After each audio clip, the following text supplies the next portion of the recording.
नमस्कार। आज के हमारे बातचीत का विषय है निबंध कैसे लिखा जाए, हाउ टू राइट एसे। वास्तव में यह बात कि निबंध कैसे लिखा जाए, बल्कि यह कहा जाए कि लिखा कैसे जाए तो ज़्यादा सही होगा। तो सच्चाई यह है कि इसका कोई सटीक फार्मूला नहीं है। नहीं तो ये लिख दिया गया होता, लोगों को बता दिया गया होता और लोग लिख रहे होते और हर कोई एक अच्छा लेखक बन जाता, निबंधकार बन जाता। पर ऐसा होता नहीं है। पूरी कक्षा में मान लीजिए कोई कोचिंग संस्थान है, स्कूल की क्लास है या कहीं भी 20, 25, 50 लोग इकट्ठे हैं, तो उसमें अच्छे वक्ता, अच्छे लेखक, अच्छे गायक या और भी बाकी जो विधाएं हैं, उनमें सबसे अच्छे पारंगत लोग कितने होते होंगे? आप उंगली पर गिन सकते हैं, 2, 4, 10 लोग होंगे। या आपके पूरे जीवन में जिन्हें आप बहुत नज़दीक से जानते होंगे, उनमें इस तरह के लोगों की संख्या कितनी होगी? हो सकता है एक भी ना हो। आपके साथ उठने बैठने वाले ऐसे लोग न के बराबर होंगे। तो निश्चित रूप से इसका कोई एक फार्मूला नहीं है कि आप ऐसे ही लिख दीजिए, आप ऐसे ही कर दीजिए तो काम बन जाएगा। तो लेखन जो है कुछ प्राकृतिक है, मतलब नैसर्गिक है, कुछ चिंतन का काम है और कुछ अभ्यास का काम है। तो इसमें जो परीक्षाओं के लिए लेखन होता है, उसमें अभ्यास की बहुत बड़ी भूमिका होती है कि आप जो भी लिखते हैं उसको चेक करिए और चेक कराइए। फिर धीरे धीरे जो उसमें कमियां हैं, आप उस पर काबू पाते जाते हैं और आपके लेखन अच्छा होता जाता है। तो अपने दोस्तों को अपना लिखा हुआ चेक कराइए और ख़ुद भी जो आपने लिखा है उसको बार बार पढ़िए कि आपने क्या लिखा है।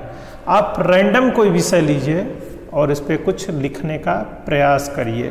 100 शब्द, 200 शब्द, इससे कम ज़्यादा जो आपका मन करे। पहले शुरुआत आप ऐसे ही करिए कि अपने आप को किसी समय सीमा में मत बांधिए। मतलब पहले लिखना तो शुरू करिए, अच्छा तो बाद में लिखेंगे। पता चला डायरेक्ट परीक्षा भवन में पहुँचे और वहाँ बस ताबड़तोड़ लिखना शुरू कर दिया। तो शब्दों में जो लय होता है, उनकी जो भूमिका होती है और उनको सजाने का जो ढंग होता है, आप नहीं कर पाते हैं। तो लिखने की प्रक्रिया में पहले खुद को शामिल करिए। शब्दों को सही जगह एक लड़ी बनाकर रखना है। जैसे कोई एक माला बनानी हो आपको और कई तरह के फूल आपको दे दिया जाए, तो उसमें एक सीक्वेंस में आपको फूल माला के लिए लगाना रहता है। मतलब धागों में उनको कैसे आप पिरोएंगे, माला इस बात से बेहतर, अच्छा और बेहतरीन बनेगा। अब फूलों को कैसे भी आप गूंथ दीजिए, माला तो बन ही जाएगी, पर माला कैसी होनी चाहिए, माला अच्छी कैसे लगेगी, यह इस बात पर निर्भर करेगा कि आप में कितनी रचना धर्मिता है और आप फूलों को किस क्रम में लगाते हैं, किस फूल के आगे पीछे कौन सा फूल लगे कि माला बेहतरीन हो जाए। तो लेखन भी कुछ इसी तरह से होता है कि आप अपनी बात को कैसे कहते हैं। भाई, आप जब भी कुछ लिखते हैं तो उसमें एक क्रम होना चाहिए। आप भूमिका लिखते हैं और उस लेखन का एक शरीर होता है, मतलब फिर व्याख्या करते हैं और अंत में निष्कर्ष निकालते हैं, जिसे उपसंहार कहते हैं। तो इंट्रोडक्शन, बॉडी एंड कंक्लूजन, सभी प्रश्नों के उत्तर में भी यही क्रम बनाए रखना होता है। तो इस क्रम को बनाए रखना कोई आसान काम नहीं होता है। अब सोचिए, आप अकेले तो परीक्षा दे नहीं रहे हैं, तो उसमें जो व्यक्ति सबसे अच्छे ढंग से इस क्रमवार प्रस्तुति में शब्दों को सजा और लगा पाएगा, उसका लेखन सबसे बेहतरीन माना जाएगा। एक बात और रहती है कि आपके जवाब यानी उत्तर मतलब आंसर रटे रटाए नहीं होने चाहिए। आपके लेखन और प्रस्तुतिकरण या फिर कहा जाए विश्लेषण में कितनी मौलिकता है। अच्छा, मान लीजिए जैसा कि हम लोग बचपन से गाय पर निबंध लिखते आए हैं और आईएएस की परीक्षा में भी गाय पर ही निबंध लिखने के लिए कहा जाए, तो आपको लगता है कि ये कोई आसान प्रश्न है। अगर आपको आसान लगता है तो गाय पर निबंध लिख के दिखाइए। शब्द सीमा आपको 500 शब्द कर दिया जाता है। 500 शब्दों में गाय पर निबंध लिखिए। अब आपकी बैंड बजनी शुरू हो जाएगी, तो कोशिश करिए कि पहला निबंध गाय पर ही लिखिए। ठीक, अब आप गाय के विमर्श को कहाँ और कैसे ले जाएंगे, आपके बौद्धिक स्तर, समझ और ज्ञान पर निर्भर करेगा। इसमें आपके जातीय, धार्मिक और हो सकता है दलगत दुराग्रह और विचारधारा के स्तर पर खास दिशा में होने का दुष्प्रभाव भी आपके लेखन में दिखाई पड़ जाए। ऐसे में आप अपने को कैसे बचा पाएंगे? अगर बौद्धिक और चिंतन के स्तर पर आप में निष्पक्षता नहीं है या फिर आकलन करने की क्षमता नहीं है, तो आप गाय पर एक ढंग का निबंध नहीं लिख पाएंगे और 100 शब्दों की सीमा भी पार करने में आपकी ऐसी तैसी हो जाएगी। तो एक कोशिश करिए कि गाय पर निबंध लिखिए। या फिर ये सोचिए कि जब आप बहुत छोटे थे, पहली दूसरी कक्षा में थे, तो गाय पर क्या लिखते थे। फिर जैसे कक्षाओं का क्रम बढ़ता गया, आप उन्नत कक्षाओं में आते गए, तब फिर आप गाय को कैसे देखते हैं और इस कैसे देखने में वजह क्या है, आप ये सोचिए। तो सोच लीजिए आप निबंध और लिखना, क्योंकि निबंध भी लिखना ही है, तो आप लिखना, समझना, सीखने की प्रक्रिया में प्रभावी ढंग से आगे बढ़ने लग गए हैं। अच्छा, आप कल्पना करिए या फिर याद करिए कि आपने हाई स्कूल में गाय पर, या जब 13-14 साल के थे, तो गाय को लेकर किस तरह का विमर्श था, और प्राथमिक कक्षाओं में थे तब आप कैसा सोचते थे। तो फिर आपके चिंतन और समझ के दायरे और समझ के स्तर में जो फर्क आया है, वो क्यों और कैसे आया। इसमें अध्ययन की क्या भूमिका है, समाज की क्या भूमिका है, मीडिया की क्या भूमिका है, और आपने बौद्धिक स्तर पर अपने को कितना अपग्रेड किया, इसका भी मूल्यांकन आप ही को करना है। किसी को जवाब मत दीजिए, क्योंकि यह सवाल भी खुद ही से है और इसका जवाब भी आप ही को देना है और ढूंढना है। तो गाय यहाँ केवल एक निबंध का विषय नहीं है। आप जीवन दर्शन से जुड़ी सारी बातें और फिर जीवन से जुड़ी सारी समस्याओं के प्रति आपके नज़रिए में किस तरह के विरोधाभास आए या फिर उसमें सकारात्मक चीज़ें कैसे आईं, आप में उन चीज़ों को लेकर दुराग्रह कैसे विकसित होता है, और फिर आप किसी पक्ष में तथ्यों और तर्कों को कैसे ढूंढते हैं, कैसे लिखते हैं, आपके पास उन बातों को कहने के लिए कौन से शब्द हैं, आप चयनित ढंग से विचारों को लेकर आगे तो नहीं बढ़ते। तो फिर देखिए आप सोचने की प्रक्रिया में आगे बढ़ जाएंगे और फिर यही लेखन हो जाएगा। और लेखन को निरंतर अच्छा बनाने के लिए साहित्य की बहुत बड़ी भूमिका है। साहित्य में सिर्फ किताबें नहीं आती हैं, साहित्य में सिनेमा भी आता है और बुद्धिजीवियों के संवाद को सुनना भी आवश्यक होता है। जैसे एक अच्छा निबंध आपको लिखना है तो माननीय मोदी जी के, अपने प्रधानमंत्री मोदी जी के भाषण सुनिए, या फिर जब वो कोई बात कहते हैं तो उनके सामने जो इंडिया का विज़न होता है वो किस तरह और कितना बड़ा होता है, इस पे ज़रा गौर करिए कि वो किस तरह का विज़न लेकर चल रहे हैं। भारत को क्या बनाना है, भारतीयों के लिए क्या करना है, आप बिल्कुल असहमत और सहमत कुछ भी होते हो पार्टी लाइन पर, विचारधारा के स्तर पर, लेकिन सीखने और समझने के लिए अपने मोदी जी एक बेहतरीन वक्ता हैं। आप उनके भाषण और संवाद पे गौर करिए। और आप इंटरव्यू की तैयारी करना चाहते हैं तो इस समय फ्री में आपके पास बेस्ट टीचर अगर कोई है तो आपके प्रधानमंत्री, मतलब हमारे प्रधानमंत्री जी हैं। कैसे उठते बैठते हैं, कैसे बात करते हैं, उनका बॉडी लैंग्वेज ऑब्जर्व करिए, कैसे छोटी छोटी चीज़ों का ध्यान रखते हैं, तो आप सीख सकते हैं बहुत सारा। आप उनसे असहमत भी रह सकते हैं, उनके आप घनघोर विरोधी भी हो सकते हैं, और रहिए, क्योंकि लोकतंत्र में इस बात की सबको छूट है।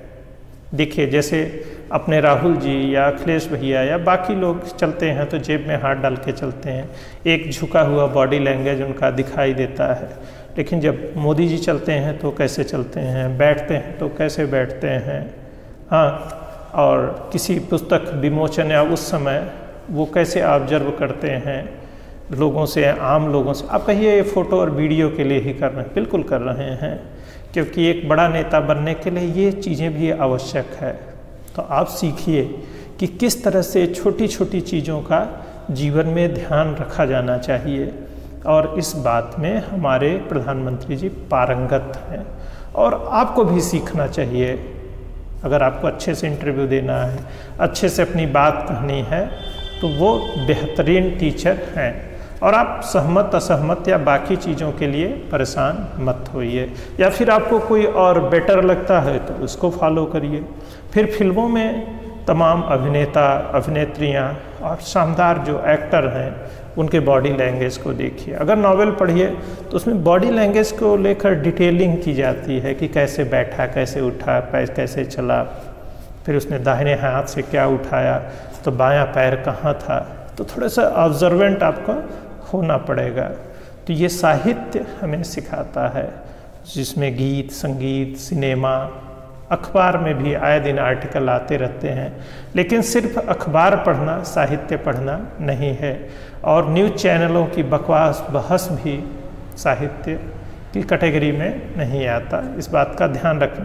मतलब गंभीर सिनेमा, गंभीर साहित्य और गंभीर संवाद करने वाले जो लोग हैं उनको ज़रूर सुनिए, ज़रूर पढ़िए। तो यहाँ बात हो रही थी निबंध पर। ये सारी बात जो की गई वो निबंध कैसे लिखा जाए, वास्तव में उसी पर बात किया जा रहा है। आपको अगर ये लगा कि अभी हमने निबंध पे बात नहीं किया तो क्या कहा जाए। तो यही बातचीत का तरीका और शब्दों को पिरोने का जो ढंग है, यही निबंध लेखन है या अच्छा लेखन है। तो आपको परेशान नहीं है होना है। तो लिखने के लिए सबसे ज़रूरी है, मैंने कुछ पॉइंट बनाने की कोशिश की है, उसमें सबसे ज़रूरी है देखना, सुनना और पढ़ना, क्योंकि ये तीनों चीज़ें ही आपको ज्ञान के करीब ले जाती हैं और ज्ञानवान बनाती हैं। अब जब ये तीनों चीज़ें आप कर लेते हैं तो आपको बुनना है और गुनना है, मतलब अभ्यास करना है और उसको जीवन में उतारना है। अब आप उतरेगा कैसे जीवन में, अभ्यास कैसे होगा, तो इसके लिए चिंतन और मनन की आवश्यकता है। क्या आपने पढ़ लिया फिर पढ़ लिया, आप रट लिए, नहीं। चिंतन और मनन करने की बात की जा रही है कि उसको गहराई में देखना और समझना है कि वह कोई भी बात मनुष्य के जीवन में किस तरह से लागू हो रही है, और जो आप पढ़ रहे हैं, जो सुन रहे हैं, जो देख रहे हैं, उससे किसी का जीवन कितना प्रभावित हो रहा है, ये भी ज़रूरी है। तो वास्तव में किसी घटना पर, किसी विषय पर, किसी बात पर, किसी विचार पर कुछ लिखना है तो उसके लिए सबसे ज़रूरी है कि सबसे पहले विचार किया जाए कि मनुष्य के मूल्य उससे कितना प्रभावित होते हैं और उसकी गरिमामय जिंदगी में उनकी कितनी भूमिका रहती है। वह स्त्री है कि पुरुष है कि बच्चे हैं कि थर्ड जेंडर है, और फिर और आगे ले जाएंगे तो उसका प्रकृति और पशुओं पर किस तरह से कितना प्रभाव पड़ता है। तो किसी भी जो नज़रिए का, विचार का, क्योंकि अगर आप देखिए ना तो प्रोडक्ट जो कन्वर्ट होता है वो सबसे पहले विचार के रूप में आता है।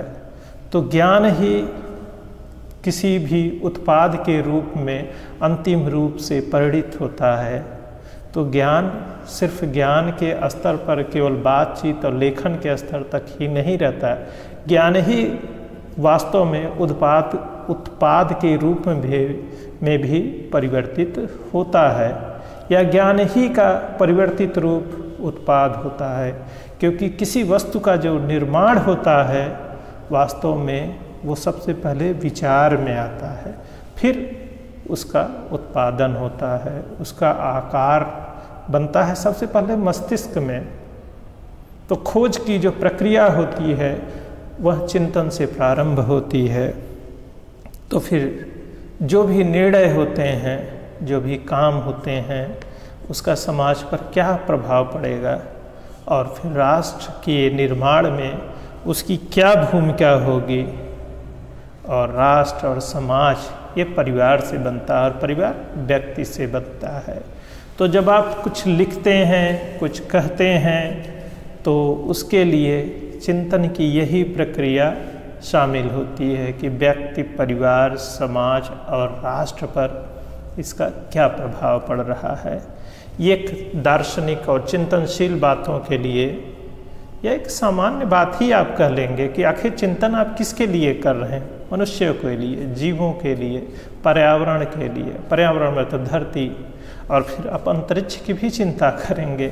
हालांकि हमारी कोई हैसियत नहीं है, लेकिन चिंतन के स्तर पर मतलब कल्पना और चिंतन की कोई सीमा नहीं होती है। भौतिक सीमाओं से परे जाने की यहाँ बात की जा सकती है। तो जो भी निर्णय होते हैं समाज में, उसका मनुष्य को कितने अधिकार उससे प्राप्त हो रहे हैं, कितना सशक्तिकरण हो रहा है। तो मान लीजिए अगर कोई भी निबंध लिखा जाता है, लगातार बोलने में बहुत सारे शब्द आगे पीछे हो जा रहे हैं, तो कई बार सुनेंगे तो इससे आप थोड़ा सा चीज़ों को रिलेट कर लीजिएगा। कोई भी बात होती है तो उसका सामाजिक, आर्थिक, राजनीतिक प्रभाव तो होता ही है, और उसका देश की सुरक्षा पर क्या प्रभाव पड़ेगा, उसका समाज के मूल्यों पर क्या प्रभाव पड़ेगा।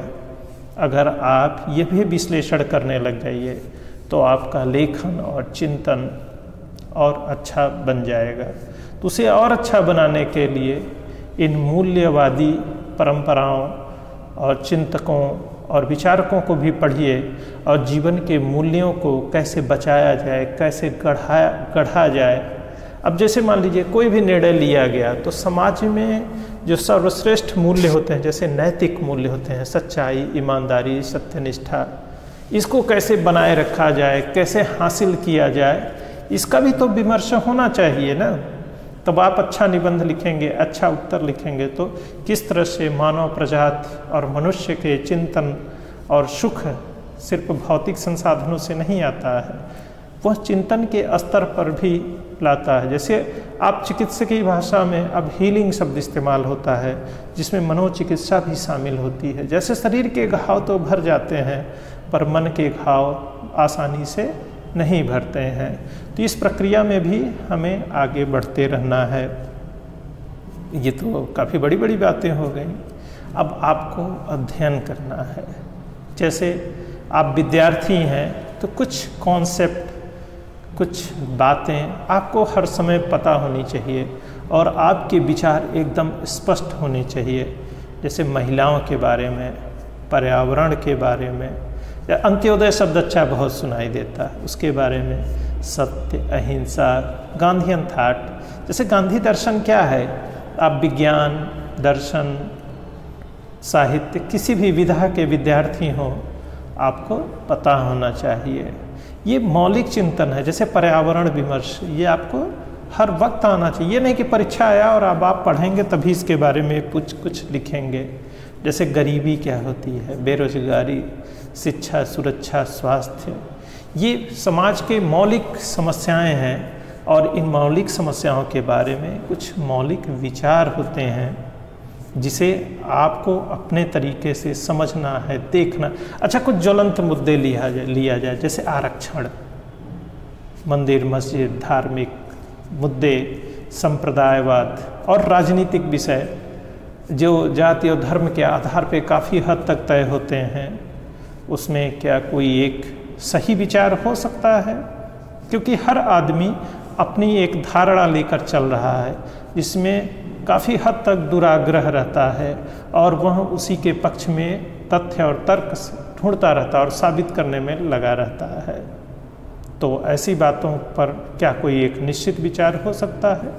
लेकिन तथ्यों के साथ मजबूत विचार हो सकता है, तो फिर उन तथ्यों और तर्कों पर आधारित विचारों को पढ़ना होगा।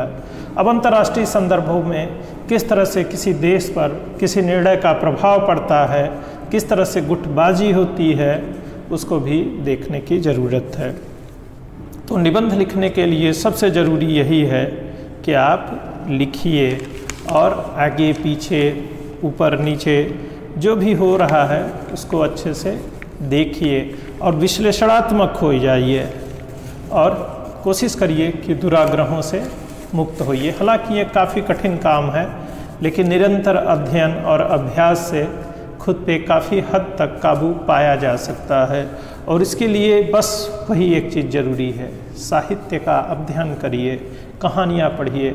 गरीबों के बारे में खूब सारी कहानियाँ हैं, जैसे मुंशी प्रेमचंद की कहानियाँ पढ़िए, टैगोर को पढ़िए। अगर हिंदी से जुड़े हुए या फिर दुनिया के किसी भी साहित्य को पढ़ेंगे तो उसमें गरीब और मुफलिसी की कहानी ही सबसे अच्छी कहानी होती है, क्योंकि दुख को हम लोग एक तरीके से सेलिब्रेट करते हैं और साहित्य में जब दुख की अभिव्यक्ति होती है तो सबको बहुत अच्छा लगता है, क्योंकि पेन को सेलिब्रेट करने मनुष्य को अच्छा लगता है। देखिए, दुख बनाए रखने का भी अपना मज़ा है। देखिए, अच्छा अगर इस पे एक निबंध दिया जाए लिखने को, दुखी रहने का अधिकार भी एक चैप्टर है छोटी कक्षाओं में, 6 से 8 के बीच में है ये, दुख का अधिकार।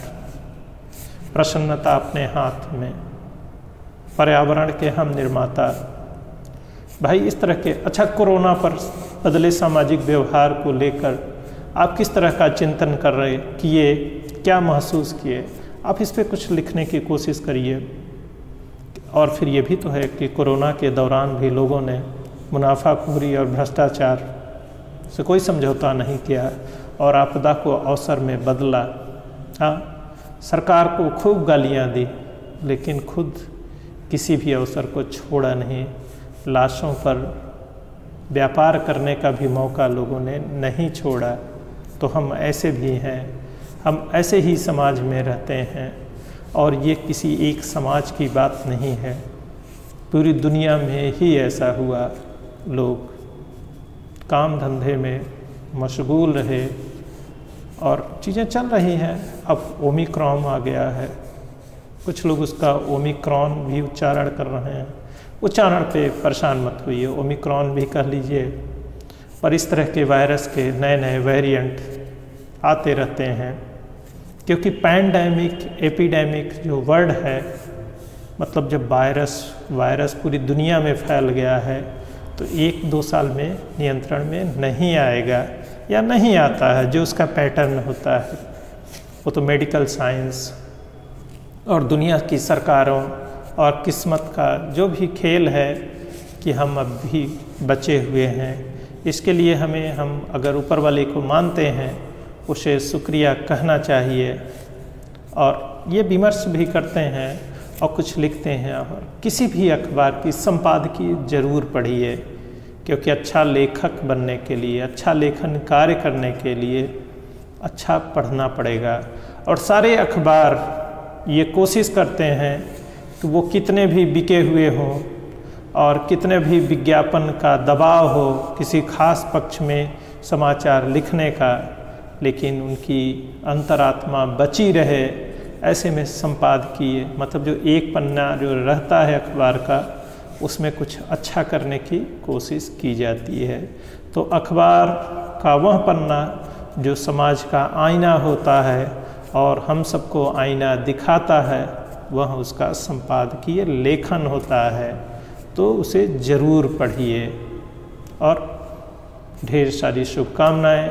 ऐसे ही इस निबंध सीरीज में लगातार बात करते रहते हैं और भी कुछ कहते रहते हैं, और ऐसे ही कुछ बातें निकल आएंगी। हो सकता है आपको इससे फ़ायदा हो, तो वो उठाइए फ़ायदा, और मेरे भी कमेंट बॉक्स में कुछ लिख दीजिए। देखते हैं आपके पास कितने शब्द हैं। असहमति भी लिखिए, अच्छा लगेगा, लेकिन शब्द अच्छे होने चाहिए। बिल्कुल भी नाराज़ मत होइए, खूब सारी पढ़ाई करिए, हताश बिल्कुल नहीं होना है, ढेर सारा मेहनत करना है आपको। और मेरे इस चैनल को भी थोड़ा सा प्रमोट करिए, अच्छा लगेगा। लाइक करिए, कमेंट करिए, सब्सक्राइब करिए, और अच्छा लगे तो शेयर भी करिए। तो इसी के साथ आज की इस संवाद की बात को यहीं पर विराम देते हैं, और फिर वही बोलते हैं, जय हिंद, जय भारत।